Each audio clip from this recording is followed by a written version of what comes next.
Why does doing absolutely nothing feel more exhausting than running a marathon? It is a cruel paradox that millions of us are silently living through. Let's be honest for a moment. Have you ever woken up on a Sunday, looked at a simple to-do list, laundry, dishes, maybe replying to a single text message, and suddenly felt an invisible weight crush your chest? Your body is completely immobile. You lie there, phone in hand, thumb scrolling aimlessly through short videos, through infinite news feeds. You watch time evaporate. 9 a.m., 11 a.m., 3 p.m. Your mind is screaming, "Get up! Do something! Stop wasting your life!" But your limbs feel like they are filled with lead. You want to cry, but you can't quite release it. You want to sleep, but you can't truly rest. And when night falls, you end this day of relaxing with a body that aches and a spirit that is more depleted than it was after a full week of work. This sensation is not laziness. Laziness is a choice. Laziness is when you choose to do nothing and you feel good about it. You enjoy the leisure. This is not enjoyment. This is torture. You want to move, but you can't. And society, perhaps even your own family, labels this as lack of discipline, weakness, or simply being a slob. Those labels are like pouring gasoline on a fire, fueling the self-hatred burning inside you. But what is the truth? The truth is, you are not doing nothing. Even as you lie there paralyzed inside your skull, a massive energy war is taking place. You are not broken. You are not a defect. What you are experiencing is a highly sophisticated biological mechanism, a last resort strategy deployed by your brain to prevent a total system collapse. In neuropsychology, we call this state functional freeze. Imagine your body as a high-tech smart house. When the system detects a massive power surge or the threat of a lightning strike, the main circuit breaker automatically trips. The lights go out, the appliances stop, everything goes dark. To a passerby, the house looks abandoned and cold, but deep inside, the electrical system is saving itself from burning down. You are not tired because you haven't moved.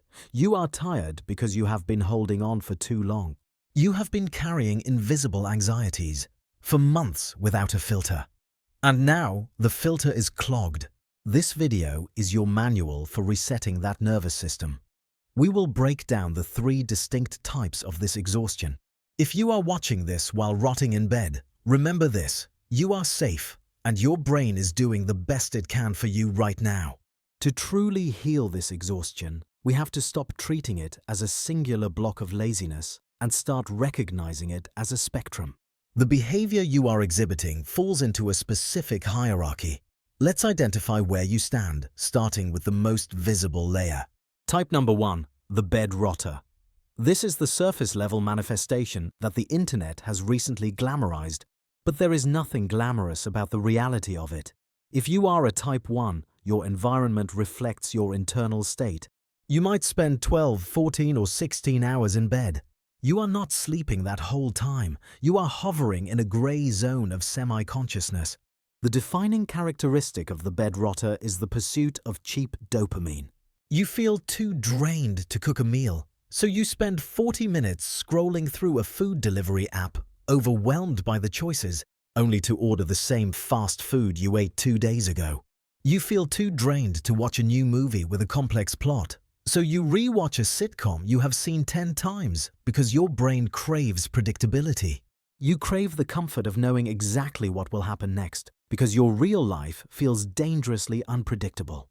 From the outside, this looks like gluttony or sloth. It looks like you are just having a good time avoiding responsibility. But internally, the bed rotter is suffering from anhedonia, the inability to feel pleasure. You are scrolling, eating and watching, but you are not enjoying. You are numbing. You are using content and calories as an anesthetic to dull the nagging sensation that you should be doing something else. It is a cycle of consumption without nourishment. You are filling the tank with sand instead of fuel and wondering why the engine won't start. But why? Why does a capable, intelligent person suddenly turn into a bed rotter? But why? Why does a capable, intelligent person suddenly turn into a bed rotter? This brings us to the deeper, more dangerous layer. Type number 2, the background processor. The reason you are physically paralyzed is that your mental RAM is currently at 100% utilization. Think about your computer. Sometimes you open a browser window and then another and another. Soon you have 50 tabs open. Some are playing music you can't find. Some are loading heavy video files. Some are frozen. You try to move the mouse and the cursor lags. You try to open a simple Word document and the spinning wheel appears. The computer isn't lazy. It is working harder than it ever has, but it is working on invisible tasks. You are a background processor. You might be lying still, but your mind is running marathon simulations of catastrophic futures. You are replaying a conversation from 3 years ago where you said something slightly awkward. You are calculating the exact tone of your boss's email. You are worrying about money, about your parents aging, about the climate, about whether your friends actually like you. This phenomenon is scientifically linked to high-functioning anxiety. People with high-functioning anxiety often do not look anxious, they look tired. Why? Because the brain consumes about 20% of the body's total metabolic energy. When you are in a state of hypervigilance, constantly scanning for threats, constantly analyzing social cues, that energy consumption spikes. You are burning glucose at a rapid rate just to maintain your baseline anxiety. Furthermore, you are trapped in the decision fatigue loop. Every unmade decision is an open loop in your brain that drains battery life. Should I get up? Is a decision. Should I shower now or later? Is a decision. When you are in type 2, you are paralyzed not because you don't care, but because you care too much about every micro interaction. Biologically, your body is soaked in a cocktail of stress hormones. For weeks or months, you have been running on cortisol and adrenaline. That represents the fight-or-flight response of the sympathetic nervous system. But no biological organism can sprint forever. Eventually, you hit the wall. Your adrenal glands tap out. And this is the critical moment. When the fight-or-flight system fails to resolve the stress, the brain switches to the oldest, most primitive defense mechanism, the dorsal vagal shutdown. This is the freeze state. It is the same mechanism a gazelle uses when it plays dead in the jaws of a predator. Your brain has decided that the stresses in your life, the job, the expectations, the noise, are a predator you cannot fight and cannot outrun. So, it pulls the plug. It forces you to play dead to survive. You are not rotting. You are hiding. You are in a biological bunker waiting for the air raid to stop. But here is the twist. This shutdown, as painful as it feels, actually reveals something incredible about your biology. It proves that your system is not just sensitive, it is highly adaptive. And now we arrive at the most crucial part of this diagnosis. If you identified with the numbness of type 1 and the mental chaos of type 2, you are likely part of a much smaller, rarer demographic that we will call type number 3, the deep sensor.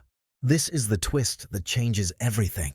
Society tells you that you are crashing because you are weak. Science suggests you are crashing because you are built with a higher specification than the standard model.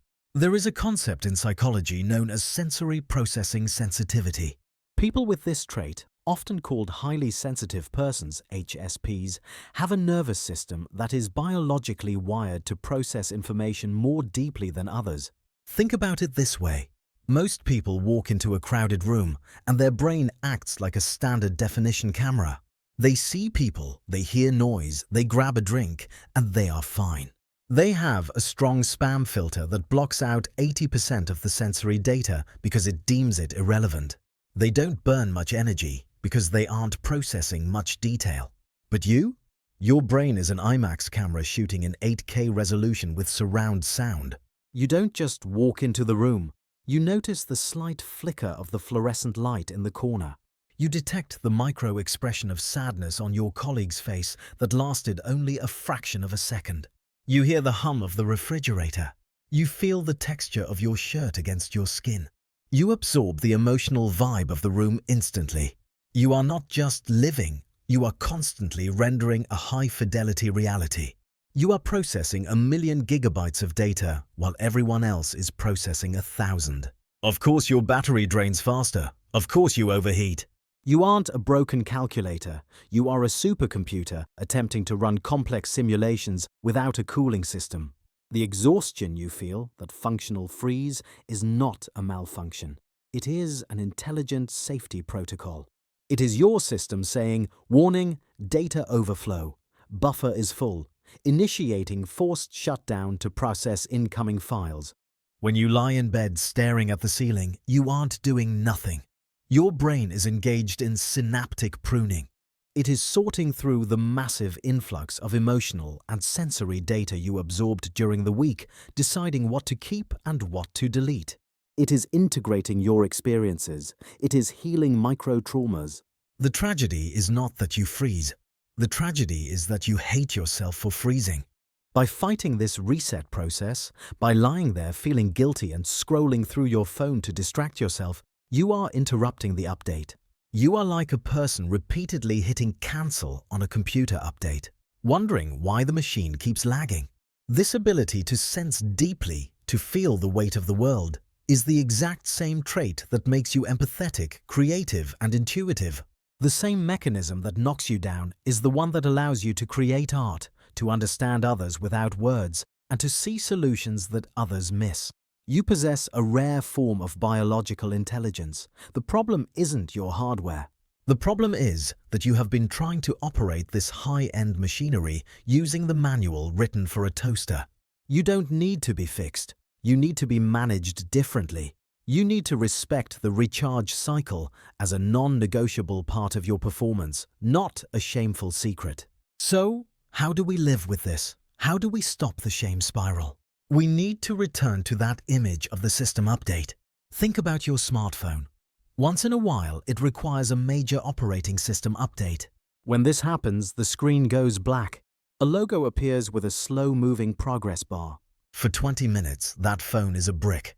You cannot make calls, you cannot check emails, you cannot take photos. It looks completely useless. Now ask yourself, when your phone is in this state, do you smash it against the wall? Do you scream at it for being lazy? Do you frantically press buttons trying to force it to open Instagram? No, you wait. You understand that the device isn't broken, it is improving. You know that if you force a hard restart right in the middle of the installation, you might corrupt the entire hard drive. Yet, this is exactly what you are doing to yourself. Your bed-rotting sessions are that black screen. But there is a critical mistake you are making. Currently, you are trying to use the phone while it is updating. By scrolling through social media, watching stressful news, or guilt-tripping yourself while you rest, you are flooding the system with new data at the exact moment it is trying to clean up the old data. You are mixing the input with the processing. That is why you can lie in bed for 10 hours and still wake up exhausted. The update never finished. The progress bar got stuck at 99%. To turn this functional freeze from a prison into a sanctuary, you must change one variable, the input. Next time you feel the freeze coming, when your limbs get heavy and your motivation vanishes, don't fight it. Don't force yourself to wash the dishes. But also, do not reach for the cheap dopamine. Do not reach for the phone. Put the phone in another room, close the curtains, lie down, and just exist. This is called non-sleep deep rest, or NSDR. When you remove the external stimulation, you allow your brain's default mode network to come online. This is the network responsible for connecting distant ideas, processing emotions, and restoring neurochemical balance. Allow the boredom to wash over you. In this context, boredom is not the enemy. Boredom is the progress bar moving forward. It will feel uncomfortable at first. Your brain will itch for distraction. But if you stay with it, you will feel a shift. You will feel your breath deepen. You will feel the tension in your jaw release. You aren't just crashing, you are rebooting. You are not lazy. You are a high-performance system that requires specific maintenance. The world needs your sensitivity, your depth, and your complexity. But the world can only get those things if you allow yourself to finish the update. Respect your downtime so you can respect your uptime. Which type resonated with you?